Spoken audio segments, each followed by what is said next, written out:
আসসালামু আলাইকুম, welcome to my channel. আশা করি আপনারা সবাই ভালো আছেন। আমরা যারা প্রতিদিন অফিস কিংবা পার্সোনাল কাজের জন্য মাইক্রোসফট ওয়ার্ড ব্যবহার করে থাকি, তাদের জন্য মাইক্রোসফট ওয়ার্ডটি খুবই গুরুত্বপূর্ণ। আমরা মাইক্রোসফট ওয়ার্ডে ব্যক্তিগত ব্যবহারের জন্য বা অফিসে ব্যবহার করার জন্য অনেক জরুরি ডকুমেন্ট আমরা তৈরি করে থাকি, কিন্তু অনেক সময় আমরা এই জরুরি ডকুমেন্টগুলো সংরক্ষণ করার জন্য খুবই চিন্তাশীল হয়ে থাকি। আমাদের একটা ডকুমেন্ট অনেক গুরুত্বপূর্ণ থাকে, আর এই ডকুমেন্টগুলোকে সংরক্ষণ করার জন্য এবং সংরক্ষিত করার জন্য বিভিন্ন রকমের টিপস আছে।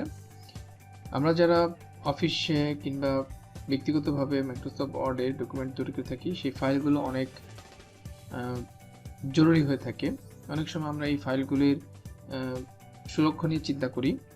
আজ আমরা মাইক্রোসফট ওয়ার্ডে ডকুমেন্ট তৈরি করার পর সেই ডকুমেন্টটি কিভাবে আমরা সংরক্ষিত রাখবো এবং পাসওয়ার্ড দিয়ে এটাকে আমরা সুরক্ষিত রাখবো, সেই সিস্টেমটাই আমরা দেখব আজকে। আমরা প্রথমে মাইক্রোসফট ওয়ার্ডে চলে যাব। এখানে আমরা কিছু ডকুমেন্ট আমরা এখানে তৈরি করব, লিখব। আমরা এখানে লিখতে পারি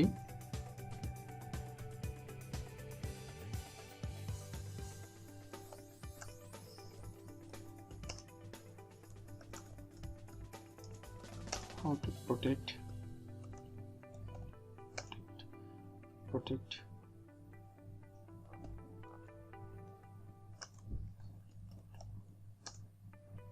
password by password। আমরা একটা ডকুমেন্ট তৈরি করলাম, আমরা একটা লিখলাম। এখন এই যে লেখাটা, এটা আমাদের কাছে হয়তো অনেক গুরুত্বপূর্ণ হতে পারে এবং এই লেখাটা আমরা অন্য কেউ ব্যবহার না করুক, আমরা সেটা চাচ্ছি। তার জন্য আমরা ডকুমেন্টে আমরা এক বা একাধিক ডকুমেন্ট এখানে লিখতে পারি।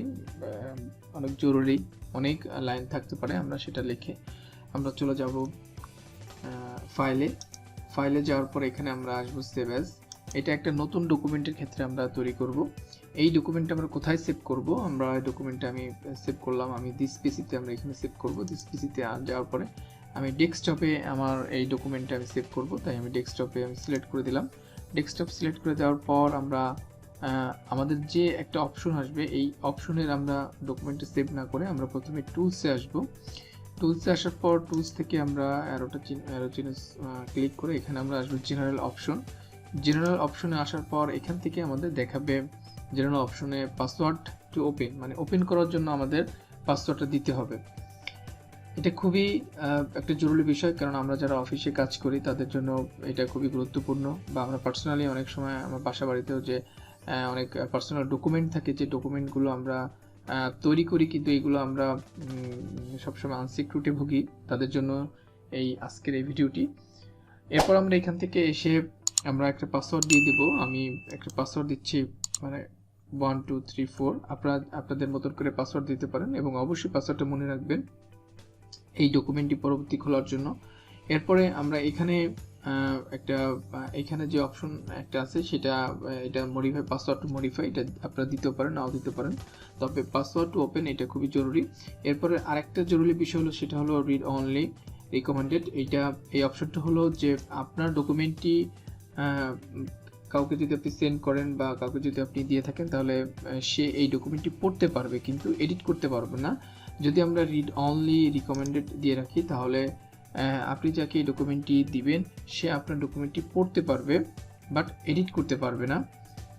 আর যদি আমরা এটা রিড অনলি রিকমেন্ডেডটা টিকটা উঠিয়ে দিই, তাহলে সে এখান থেকে এডিট করতে পারবে। আমরা এই রিড অনলি রিকমেন্ড দিয়ে আমরা টিকটি দিয়ে আমরা ওকে ক্লিক করব। ওকে ক্লিক করার পর এখানে ইন্টার পাসওয়ার্ড আসবে। আমরা একইভাবে এখানে আমরা যে পাসওয়ার্ডটা দিচ্ছি সেই পাসওয়ার্ডটা এখানে আমরা এসে 1 2 3 4 দিয়ে আমরা ওকে ক্লিক করব। ওকে ক্লিক করার পরে আমি এখানে নামটা দিয়ে দেব। আমি ওই লার্ন ডকুমেন্ট যেটা আছে সেটা থাকলো, আমরা ডক ফাইলে আমরা সেভ করব, আমরা সেভ এস করে দিলাম। এরপর আমরা দেখব আসলে আমাদের এই ডকুমেন্টটা পাসওয়ার্ড প্রোটেক্টেড হয়েছে কিনা, এটা আমরা প্রুভ করব। এর জন্য আমরা এটাকে ফাইলটাকে কেটে দেবো। কেটে দেওয়ার পর আমরা আমাদের ডেস্কটপে এটা আমি সেভ করছিলাম। আমি ডেস্কটপে এসে আমাদের এই যে মাইক্রোসফট ওয়ার্ডের যে ফাইলটি, এটা আমি ওপেন করব।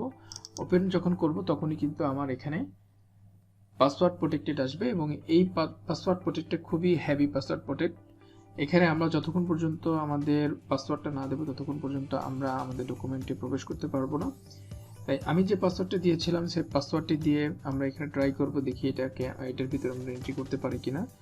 আমি পাসওয়ার্ড দিয়েছিলাম 1 2 3 4, দেওয়ার পর আমি ওকে ক্লিক করব। ওকে ক্লিক করার পর আমি এখানে একটা আমার অপশন আসবে, যেহেতু আমি রিড অনলি দিয়েছিলাম।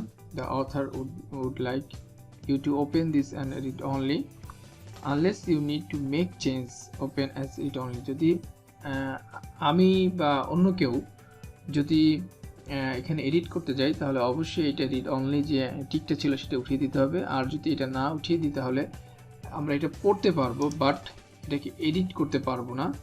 এটাকে যদি অন্য কাউকে দিই সে এটাকে এডিট করতে পারবো না যদি নো এখানে দিই।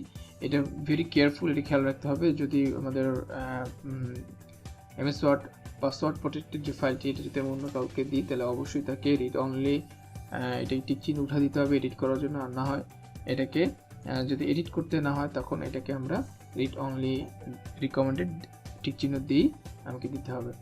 আশা করি আপনারা আজকের ভিডিওটি বুঝতে পেরেছেন যে কিভাবে আমরা এমএস ওয়ার্ড ফাইলটি আমরা প্রোটেক্টেড রাখবো। আশা করি ভিডিওটি আপনাদের খুবই উপকৃত করবে। আর অবশ্যই ভিডিওটি দেখে ভালো কাজে ব্যবহার করার চেষ্টা করবেন। ওকে, সবাইকে ধন্যবাদ। আল্লাহ হাফেজ।